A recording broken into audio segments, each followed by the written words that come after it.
Good morning. Barry Bryson here. Thank you for joining me for another 5 good minutes with the. We are in David's biographical Psalms in the book of Psalms, and we're in Psalm 56, excuse me, today. Such a beautiful song, written certainly in the heat of distress, in the moment of distress. This is one of those songs that reminds you. Just the poetry in David's heart, just the way, his facility with words. That's not even a good way to express it. The artistry of words that he has. He's not tinkering with lines here because he's writing this in the very moment of distress. But just the way he expresses himself is so beautiful and reaches right to our hearts from his heart. The superscription says to the choir master, so again, this is for public use, according to the dove on the far-off terebinth trees. So David is using a pre-existing tune. He didn't write the tune to this song. He's using a tune he already knows. Now, some of just the titles of these tunes, I just want to know what they sounded like. I really do. It's one of the things I hope that we get to know in heaven. What was the music like? I wanted to know what this sounded like when he was singing it. And what the tune was that came to him, that popped into his head in this moment of distress. This is also a miktam of David.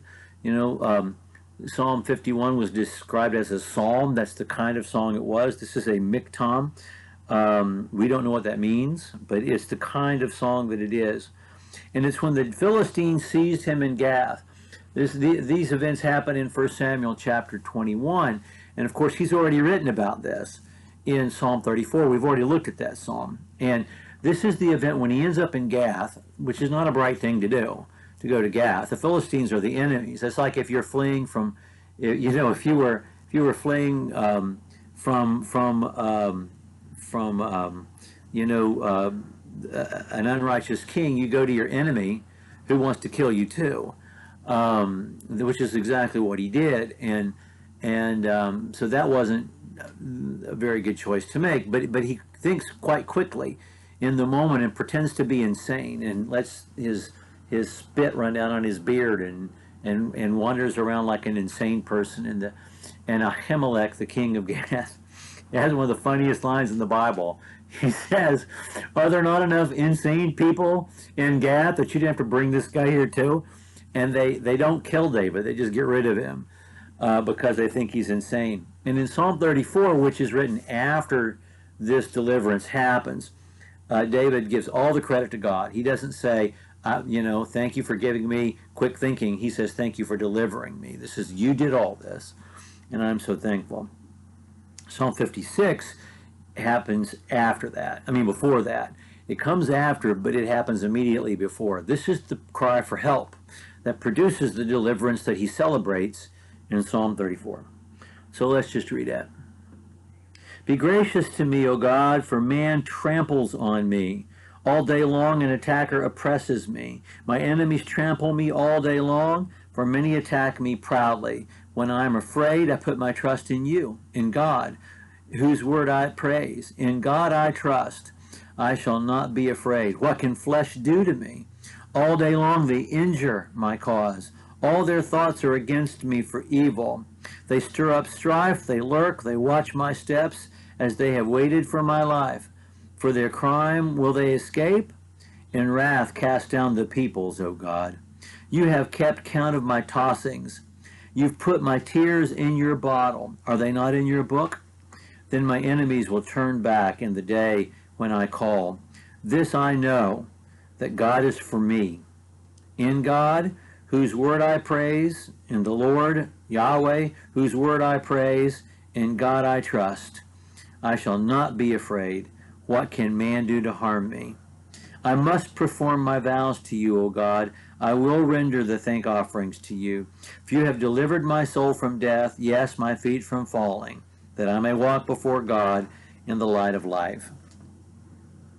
So it might be that 12 and 13 happened immediately after, that he's added a verse at the end to communicate in this song that the deliverance he sought was given to him.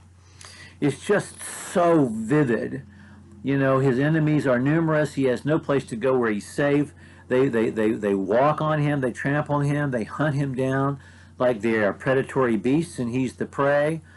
And but then there is the refrain that comes throughout this song, in which comes as a crescendo at the end of the song, and the refrain is, "I put my trust in you, in God, whose word I praise. In God I trust. I shall not be afraid. What can flesh do to me?"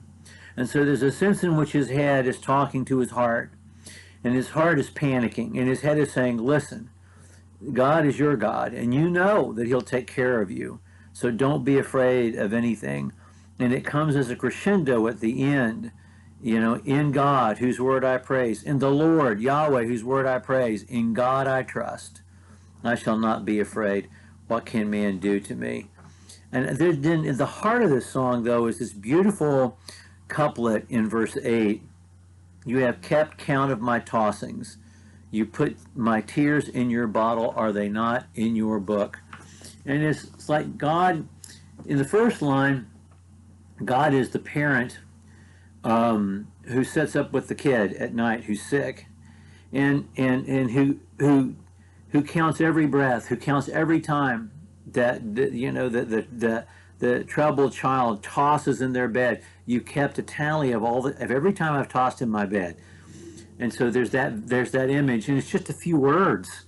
"You've kept count of my tossings," but you know, if you're a parent, immediately you yourself are taken back to the time that you sat in the room, and your 3-year-old has just this is terrible,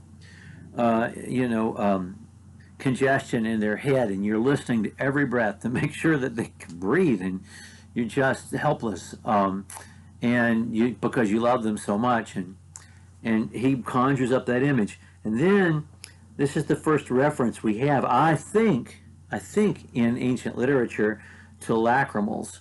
A lacrimal is a little bottle that they would use to collect tears, and they were considered sacred, and the most important gift you could give, the most intimate gift you could give to someone who loves you, was to give them the bottle of your tears. And he says that.